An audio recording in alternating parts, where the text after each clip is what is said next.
ಯಾಕೆ ಅಮೌಂಟ್ ತಗೊಂಡಿದ್ರಿ? 50 ರೂಪಾಯಿ 50 ರೂಪಾಯಿ 40 ರೂಪಾಯಿ ಏನಕ್ಕೆ?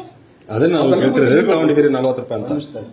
ಅವರು ಮಾಡ್ಕೊಡ್ರಿ ಹಾಗೆ ನಾನು ಅದಕ್ಕೆ ಮಾಡ್ಕೊಡ್ತೀನಿ. ಆಯ್ತು, ನಿಮ್ಗೆ ನಾನು ಯಾಕೆ ಅಮೌಂಟ್ ತಗೊಳ್ಳೋದು? ನಿಮಗೆ ಸಂಬಳ ಕೊಡಲ್ವಾ? ಸಾರಿ ಗೊತ್ತಾಗಿಲ್ಲ. ಸಾರಿ ಅಲ್ಲ, ರಿಕ್ವೆಸ್ಟ್ ಮಾಡ್ಕೊಂಡು ಬರೆದ್ರು ಅಲ್ರಿ ರಿಕ್ವೆಸ್ಟ್ ಎದಕ್ ಮಾಡಿದ್ರು ಅವರು? ಅದಕ್ಕೆ ರಿಕ್ವೆಸ್ಟ್ ಮಾಡ್ಕೊಂಡಿರೋದು 40 ರೂಪಾಯಿ ಅಂತೀರ ನೀವು? ಅವ್ರಾಗ ಮಾಡಿ ಅಂತ ಹೇಳಿದ್ರು ಅಷ್ಟೇ. 40 ರೂಪಾಯಿ ನಾವು ಕೊಡ್ತೀವಿ, ನೀವು ಮಾಡಿ ಅಂತ ಹೇಳಿದ್ರು ಅವರು. ಅವ್ರಾಗ ರಿಕ್ವೆಸ್ಟ್ ಮಾಡ್ಕೊಂಡಿದ್ರು ಮಾಡೋದು ನಿಮ್ ಕೆಲಸ ತಾನೇ.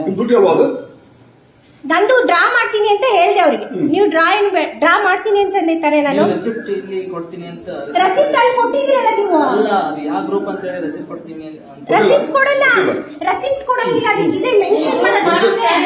ಇನ್ನೊಬ್ಬ ಹುಡುಗ ಬಂದಿದ್ದ ನಿನಗೆ ಗ್ರೂಪ್ ಮಾಡೋಂದ್ರೆ ಫಸ್ಟ್ ಬರ್ರಿ ಯಾಕೆ ಇಲ್ಲಿ ಗ್ರೂಪ್ ಮಾಡೋಂತ ಯಾರಂದ್ರೆ ನಿನಗೆ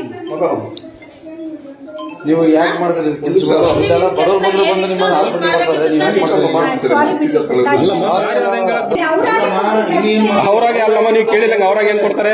ಜಾಸ್ತಿ ಕೊಡಿದಾರೆ. ನೀವು ಕೇಳಿದಂಗ ಅವ್ರಾಗ ಹೆಂಗ್ ಕೊಡ್ತಾರೆ? ಬಾಯ್ಬಿಟ್ಟು ಹೇಳ್ತದಲ್ಲ ಅವ್ರಾಗ ಕೊಟ್ಟಿಲ್ಲ. ಸರಿ ಲೋಕಾಯುಕ್ತ ಫೋನ್ ಮಾಡು.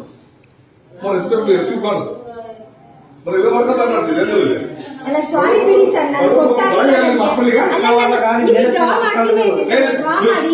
ಅಲ್ಲ, ನಿಮ್ ಕೆಲಸ ಡ್ರಾ ಮಾಡೋದ್ ಕೆಲಸ ಇಲ್ಲ ನಿಮ್ದು. ಆಯ್ತು ವಿಡಿಯೋ ಆಗಿಲ್ಲ, ಆಯ್ತು ತಡ್ರಿ ಅದು. ಮಾಡ್ತೀನಿ ಅಂತ ಹೇಳಿದೆ ಸರ್, ನಾನು ಸಾರಿ ಅಂತ ಕೇಳ್ತಿದ್ದೀನಿ. ಕಟ್ಬಿಟ್ಟಿದ್ದೀರಿ, ದುಡಿತೀರಿ ಅನ್ನುವಂಥವ್ರಿಗೆ ಏನೇನಪ್ಪ ಸರ್, ನಮ್ಮ ಸ್ಟೂಡೆಂಟ್ಸ್ ಎಲ್ಲ ಇಲ್ಲ ನಾವು ಕಾಣಲ್ಲ ತಗೊಳ್ರಿ. ನಾವು ಸುಧಾ ಅಲ್ಲ, ನೀವು ಎಕ್ಸಾಮ್ ಅಲ್ಲ, ನಾನು ಡ್ರಾ ಮಾಡ್ತೀನಿ ಅಂತ ಹೇಳಿದೆ ತಾನೇ ನಿಮಗೆ. ಫಸ್ಟ್ ಅವ್ರು ಹೇಳಿದ್ರಲ್ಲ, ಅದಾದ್ಮೇಲೆ ನಾವು ಕೇಳಿದ್ವಿ ಸರ್ ಅವರಿಗೆ. ಫಸ್ಟ್ ಇನ್ನೊಬ್ಬ ಸ್ಟೂಡೆಂಟ್ ಬಂದಿದ್ದ. ಕಡೆ ಯೂಸ್ ಮಾಡು. ಅವ್ರು ಏನ್ ಮಾಡ್ತಾರೆ? ಸಾರಿ ಸರ್, ನನ್ನ ತಪ್ಪಾಯ್ತು. ನಾನು ಹೇಳ್ತಿದ್ದೀನಲ್ಲ ಸಾರಿ. ಏನ್ ತಪ್ಪಾಗ ಬಂದ್ರು? ಈಗ ಅದಕ್ಕೆ ಹೇಳಿದಾರೆ ನಿಮಗೆ ಅಲ್ಲಿಗೆ ಸೂಪ್ರೆಂಟ್.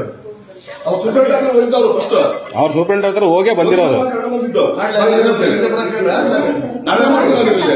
ನಾಟಕ ಮಾಡಿಲ್ಲ, ನಾನು ನಾಟಕ ಏನು ಮಾಡಿಲ್ಲ. ದುಡ್ಡಿರ